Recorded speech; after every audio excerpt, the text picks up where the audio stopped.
Hello everybody and welcome back to the channel. This is Throwback Thursday, where we talk about a little bit of movie news that might be happening, and then we give you a throwback movie that's sort of related to it. And today's throwback movie news is that our Superman and Lois have been cast. Now, I won't talk a whole lot about that because you probably already know who they are, but I will give you my opinion as to why I think the actors may or may not be good, and then we will jump into our throwback movie of the day, Superman 4, The Quest for Peace. Let's jump right into it. Alright, so our Superman and Lois have been cast, and they are David Corenswet and Rachel Bronson. And both of these actors are pretty good because David has been in a few things I've seen, but most notably I saw him in Pearl, which I really enjoyed his performance in that movie.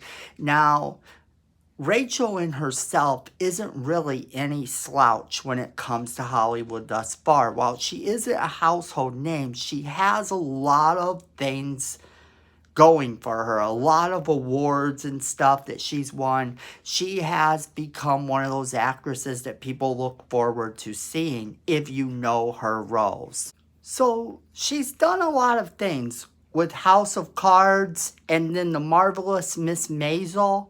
She has really proven herself as an actress. So both of these, I think, are very good choices. However, I am going to say this. I think that going with unknowns is always a little bit risky in an age where we have Robert Downey Jr. and some of these people playing the big name superheroes on the other side. When you have Marvel showing us all these big name stars, do we really want to go with unknowns? However, if you really think about it, some of the Marvel characters were unknowns, and then all of a sudden, everyone knew their name. Chris Hemsworth wasn't really well known when he took the role of Thor, and he proved that he could actually do this.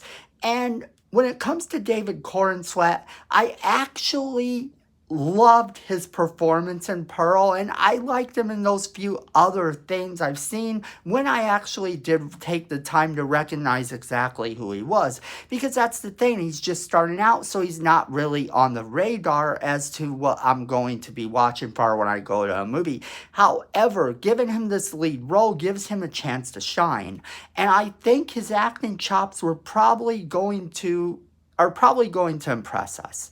I think that we're going to be pleasantly surprised by him because he's got the look of a young Henry Cavill, and that's helpful. When you are going from one actor to another in this transition, you kind of do want to at least resemble the actor that came before in a little bit. However, the character has to be their own. The actor has to be able to make the part his own. If he just cuts, copies, and pastes Henry Cavill's performance, or Christopher Reeves for that matter, it's going to hurt the overall movie. Look at the Brandon Routh Superman Returns movie. It was an excellent movie, but at the end of the day, it suffered from the fact that he looked a lot like Christopher Reeve, and the plot kind of made it so that he had to do his performance like Christopher Reeve. And it really didn't work because he wasn't Christopher Reeve. And just like David Corenswet is not Henry Cavill. And if he does his performance in a way that resembles him, then that's going to hurt him. That's going to hurt the movie, and that's going to hurt him as an actor, because this could be the movie that really makes him go mainstream. Now, in terms of Rachel Bronson, she is a little more well known just by the awards from the shows and movies that she's done thus far, but she's still not a household name either. And I have no doubt when it comes to her, because I have seen a lot of her stuff, that she can probably make the role of Lois her own. And that's going to help her in the long run too. Now, that being said, a movie is only as good as its villain.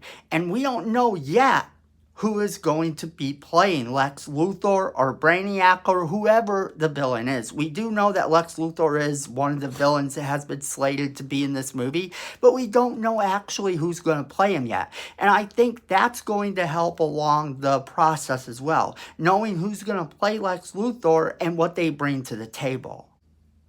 So that being said, I think these actors could gain a lot from this role if it's presented right. And I think that we're going to see them perform in a way that may just make them the household names that they're hoping to be. And that I'm hoping they become. So let's jump into our throwback movie of the day. Our throwback movie of the day is the 1987 Superman Quest for Peace. And the movie is kind of different in terms of the Superman movies because it actually presents a lot of real world issues.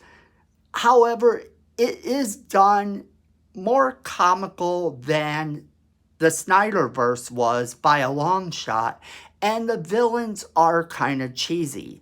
The movie went through several scripts and kind of wasn't all that finished. Even when it was done, there was a lot of scenes that apparently got cut, and a lot of people complained that the movie didn't make much sense. Now, Mark Pillow plays the Nuclear Man, and the Nuclear Man is created by Lex Luthor to stop Superman. Now, what makes this kind of cool is that the Nuclear Man has the power of the sun. So Lex Luthor figures that if he can harness someone who has that power, he can actually hurt and possibly kill Superman. Recruiting his nephew, Lenny Luthor, he decides to actually put this to the test. And when he does put it to the test, he figures out that he was right. He can hurt Superman. So the movie actually presents a threat for Superman that is on par with the three supervillains that we actually saw him fight in Superman 2. While I do like Superman 3, the villain in Superman 4 is better, in my opinion. Superman 3 is the more comical and better movie. However, nothing really tops Superman 2 for me. I will say, however, that this movie has a villain that actually stands the test of time, and the villain actually does pose a threat to Superman. While it's not the best movie in the Superman saga, at least in Christopher Reeve's Superman saga, you can actually go a lot worse than this movie. It does have its moments that I find quite humorous. However, a lot of people do not like this one at all. I think if it actually had gone through the script changes and gone into production like it was supposed to, and all the scenes were left in that were supposed to be left in and filmed that were supposed to be filmed, we would have gotten an entirely different movie.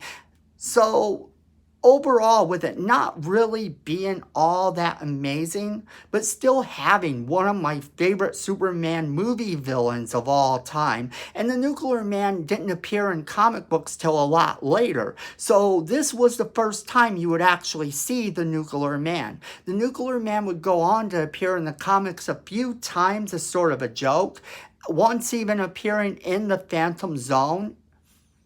So it is kind of cool that the comics have embraced this character because he is one of the shining lights of this movie, even though his performance in the movie isn't all that amazing because the script wasn't all that amazing and didn't give him a whole lot to do.